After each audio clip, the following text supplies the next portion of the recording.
illnesses, so they're not like walking around the street. Another thing we do is by serving as a hub for healthcare, we also pull in other funding streams for healthcare. And most of all, we're just a good part of the community. So how much does it cost to do all that? Well, it's pretty expensive. It's about $400,000 a year. Ooh, $400,000.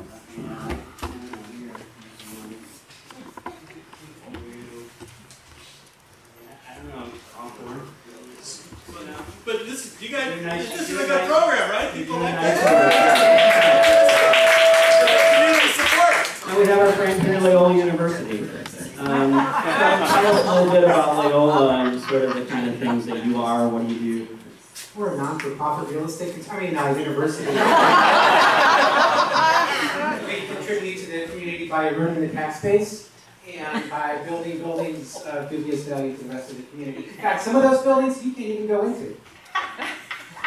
How much does it cost? Siri, come on.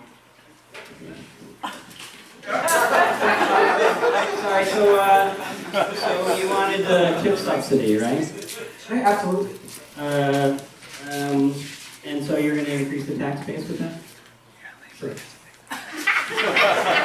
You're going to rehab these buildings that are blighted and underutilized. Blighted is a overutilized term, so we will overutilize the underutilization. Okay, well, let's see. Here, yeah, there's no money for you guys. Here, tell you what, let's get $46 million. That seems about the right amount. Sure, there's not any more? Around 6, yeah, here's some of this, some of this, some of this, some of this, some of this. We have a mathematics department. Yeah. Oh, really? Well, here. Okay, We just don't have the money. I just bought the chair. Where are we gonna go? Where are we gonna go? Yeah. Sorry. Here, just have a. Is that cool? Sorry, I forgot this part. Is that cool? No! I forgot this part. Oh, now you're gonna think my yak. Here.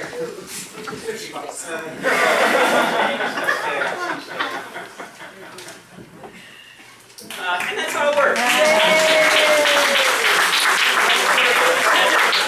particular battle from 10 years ago, there's an outline on the table. You can grab some background on this particular issue, but that's our TIF program. But we're going to turn it over to get lots more data and numbers on how this works.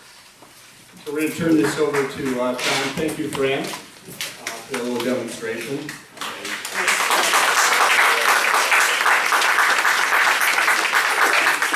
For transparency purposes, I am a graduate of Loyola University. I'm Tresser. This is a presentation we've all been waiting for here, and boy, this is look at this turnout, huh? How about this? Okay, well, this is the 49th ward, so we wouldn't expect anything less. Tom's going to give his presentation, so we're looking at probably about 40 or 45 minutes, and if you'll all be patient and hold your questions until the end, we'll have plenty of time to ask questions. Thanks. Thank you. Thank you, Don. So first, let's give a round of applause to our organizers. Organizers, please stand up and be recognized. Please stand up and be recognized. So these are the people that plan tonight's event and other TIF events that happen across the city. So thank you very much. This is the 15th meeting in 4 months. And this would bring us up to about 1,200 people who have been illuminated. So we are going to talk TIFs tonight, and we're going to do a few things. We're going to explain a little bit about how TIFs work, and then we're going to zoom in to the great 49th Ward and tell you about the TIFs that you guys are burdened with. But I also want to say thank you all for coming tonight on this beautiful night. You all can be out enjoying this great summer evening in Chicago, our great city. So it's been my experience that leadership is first showing up. So give yourselves a round of applause for showing up. Thank you. Thank you. So my name is Tom Tresser, and I'm a volunteer with a project called the Civic Lab. And we are a group of activists, educators, coders, and designers who are building tools to accelerate civic engagement and community improvement projects.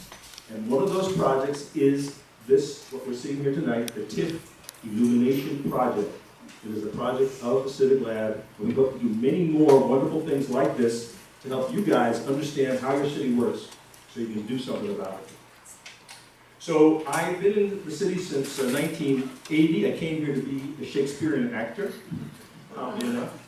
And the journey that I've been on from that day to this is to try to answer the question, what is a city for? Basically, what is a city for? Is really how I would talk about my work now.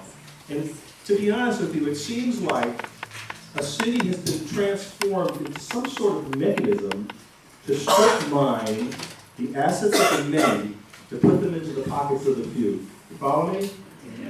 You know? And along the way, the very word public has become sort of a dirty word. You know what I mean? And it's kind of puzzling how that happened. My mother was a public school teacher in New York City for 25 years. My wife was standing right there, Merle, was a public school teacher. And I served on the local school council of our local elementary school. Even though we don't have children, we do believe strongly in public education, as did my mother and her mother before her. And yet, but yet, we seem to be in a place in America where the very word public has become a dirty word. It's been devalued. I think we need to really reflect on that and really put a brakes on that. Really call a halt to that. And it's not just public education that's under attack, but it's public housing, public health, public transportation, public libraries. Even in some parts of America, libraries are being privatized. So something is going on here that is very amiss and off-kilter to the American spirit, in my opinion. And so I think what we need to be about is recapturing the very word public in Chicago. So that's why I'm doing what I'm doing. I'm a volunteer. I'm not getting paid for this. So together we're on a journey, I think, to re-educate ourselves about this thing called public, how precious it is, and reinvigorate it and expand it going forward. So, that being said, that's really why I'm standing here before you today. So let's talk TIFs, shall we? All right. So what we've got here is the big picture. So the first thing we want to talk about is sort of at the 50,000-foot level altitude. What is a TIF? Well, TIFs were created as a mechanism to essentially spur economic development in so-called blighted areas. And the word blight to me is a bit problematic, and we could probably spend the rest of the night talking about who blighted who. Yeah? And, if you want to talk about the history of redlining and disinvestment, etc. Nevertheless, the point of the law is to say, if a developer wants to do a project like a mall, or a housing project, or a drugstore, or something like that, in one of these so-called blighted communities, the market isn't going to help him or her out. The market's going to say, you know what, that's a blighted community. The people who live in that community are crappy, they're poor, or whatever, and they're not going to go to your school. They're not going to rent your apartments, and so it's greater risk. So if you want to do your project, we'll lend you the money, but it's like at 40 points, or something like that. So the developers can't do it. So the developer goes to the city.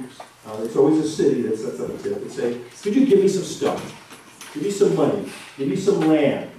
So I can do my project, which will be good for my community, whatever that is, the mall, the housing project, etc. And the city says, okay, Mr. Developer, here's $4 million. Here's land at $2 million, or what have you. Make your project happen.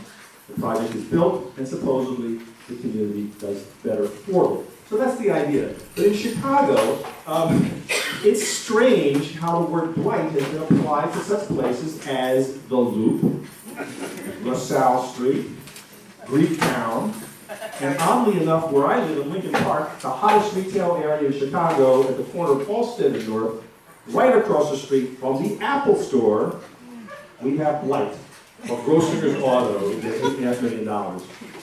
So that's just to tell you what the idea was behind TIFs. When a TIF is created, and I have here the outline of the Howard and Paulina TIF, which we're not too far away from, which has actually now sunsetted. It had a long and healthy life. But what happens is, when that TIF is created, the boundary is drawn around all the properties, and a snapshot is taken of those properties and how much money those properties are worth, and how much property taxes are being given off by those properties. That's called the base amount. So in year one of a TIF, we take note of how much property tax that TIF is spinning off. Now that's important because that base amount is what goes to our units of government that rely on them for operation. And those are, does anybody tell us what are the units of government that rely on property taxes? Yeah. Parks, forest preserve, water rent, library, city, county. Okay, you got them all. You get an A. Right. So that's right. So therefore, it is the thing to start to remember is anything, and Ben already alluded to this, anything that gets in the way of those property taxes reaching the units of government that need them must be looked at with great caution and alarm. Anything that diverts money away from our units of government for any purpose, we need to be aware of it and really closely question it. So that's your base, okay? So now we have our base. Now, the TIF goes on for 23 years. So what happens is, for every increment of dollar value over that base from that first year, does not go to the units of government that rely on them, they go into the TIF district. So it's kind of like Vegas. Think of it this way. Think of the casino with its slot machines paying out, and on any given night, say the slots produce $1,000 in profit, and the mob, though, steps in and skims off 10%, okay? And they put the 10% in a shoebox in the basement, and they send the $900 back to the owners of the casino. Now, we, the owners, get that $900 and go, fantastic, we had an excellent night. Well, we didn't know that $100 got skimmed off the top that we never saw. That's off the books. So think of TIFs like that. They take it off the top. So, and that will go on for 23 years. Now, what is a blight? Blight can be something as age, obsolescence, code violations, excessive vacancies, and overcrowding of facilities. So they've even used cracked sidewalks as an indicator of blight. And under-rented office buildings in the loop can be also a sign of blight. Now this is something you can't see. It's a complicated flow chart of how TIFs are created.